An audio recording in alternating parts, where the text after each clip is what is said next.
Hello mga kapunggak, mayong buntag.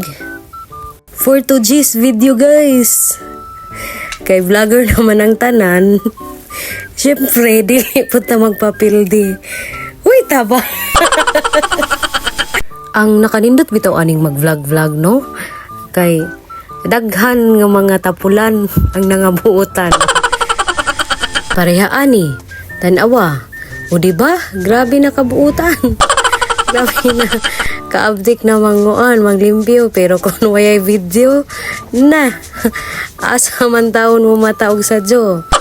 Tanawa karon oh.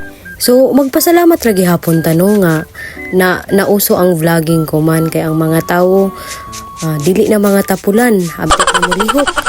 Mobango na og sadyo instead nga magpungko-pungko. Magsige marites, dili na magmarites-marites kay nabisi naman og himo sa iyang content. Kung dili maghimo og content, busy og scroll sa iyang Facebook. Ang iban magsige comment og count me in. Naapoy uban ang ipang comment si MI. Ang uban magyud kay tara pasok sa bahay ko. Asa ka ni ilang mga balay kay ato nadtuon. Sa sige na ko og kanang saway-saway sa una. Naisa na day ko sa mag-post pod og legit rismaker here. Ay, tabang vlogger pa more. So, maura to guys.